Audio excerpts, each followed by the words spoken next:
பெங்களூரில் சிறப்பு நற்செய்தி கூட்டம். நாள் மார்ச் 28, 29, 30. நேரம் மாலை 6:30 மணிக்கு. தேவ செய்தி மற்றும் ஜெபம் சகோதரர் எல். வின்சன்ராஜ். எல்லாரை காட்டிலும் கனம் பெற்றவனாயிருந்தான். இன்றைக்கு உன் வீட்டுல கடைசியாளாய் இருக்கலாம், ஒன்றும் பிரயோஜனம் இல்லாமல் இருக்கலாம். கனத்துக்குரியவர்களாக கர்த்தர் உன்னை மாற்றப் போகிறார். சகோதரி கலா வின்சன்ராஜ். தம்மை நோக்கி கூப்பிடுகிற யாவருக்கும், உண்மையாய் அவரை நோக்கி கூப்பிடுகிற யாவருக்கும் சமீபமாய் இருக்கிற கர்த்தர் உங்க இருதயத்தை தமது ஆவியினால் நிரப்பி விடுவார். அல்லேலூயா. இடம் ஈடன் நினைவு ஆலயம், ஜெயநகர், பெங்களூர். தேவ பிள்ளைகளே, இந்த சிறப்பு நற்செய்தி கூட்டத்தில் கலந்து கொண்டு தேவ ஆசீர்வாதத்தை பெற்றுக்கொள்ள உங்கள் யாவரையும் அன்போடு அழைக்கிறோம். மேலும் விவரங்களுக்கு கீழே உள்ள தொலைபேசி எண்ணை தொடர்பு கொள்ளுங்கள்.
உமக்கு முன்னே இருக்கிறது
சொல்லும் வார்த்தைகளை கவனியும். நான் கதறி சொல்லும் வார்த்தைகளை கவனியும். நான் துதிக்கும் தேவனே, நீ மௌனமாயிராதேயும். கதறி சொல்லும் வார்த்தைகளை கவனியும். பிரியமானவர்களே, ஆண்டவராகிய இயேசுவின் நாமத்தினாலே இந்த காலை நேரத்தில் இயேசுவை தினம் பார்ப்போம் என்ற இந்த நிகழ்ச்சியின் மூலமாக உங்களை சந்திப்பதில் மிகுந்த மகிழ்ச்சி அடைகிறேன். கர்த்தர் நல்லவர். இன்றும் ஒரு வசனத்தை உங்கள் ஞாபகத்துக்கு நான் கொண்டு வருகிறேன். ஏசாயா 30:21 சொல்லுகிறது, நீங்கள் வலதுபுறமாய் சாயும் போதும் இடதுபுறமாய் சாயும் போதும் வழி இதுவே, இதில் நடந்து போங்கள் என்ற சத்தத்தை கேட்பீர்கள். எவ்வளோ அருமையான ஒரு வார்த்தையை ஆண்டவர் சொல்றார். ஒரு தேவ பிள்ளை சுய விருப்பத்தில் நடக்க மாட்டான். அவன் சத்தம் கேட்டுக்கிட்டே இருப்பானா. என்ன சத்தம்? தேவ சத்தம். பல வேளைகளில் நமக்கு தடுமாற்றம் வரும். நம்ம எடுக்கிற முடிவு நல்லது தானா, இது ஸ்ட்ராங்காக நிற்குமா, செய்யலாமா, கர்த்தர் விருப்பம்தானா?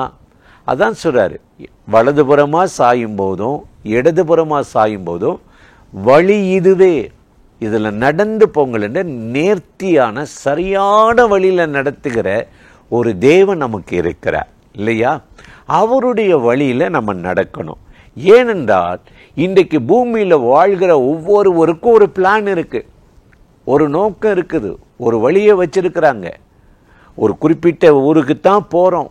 சிலர் சென்னைக்கு போகிறோன்னு வைங்க, சிலர் திருச்சி வழியாக போவாங்க, சிலர் ஈசிஆர் ரோடு பாண்டிச்சேரி வழியாக போவாங்க, சிலர் சேலம் போய் போவோன்னு நினைப்பாங்க. பல வழிகள் இருக்குது. ஆனால் நமக்கு தேவன் வைத்திருக்கிற நோக்கம், வழி, நம்ம குடும்பத்தை குறித்து பிள்ளைகளை குறித்து என்ன வழி வச்சிருக்கான்றது கண்டுபிடிக்கிறது தான் கிறிஸ்துவ வாழ்க்கை.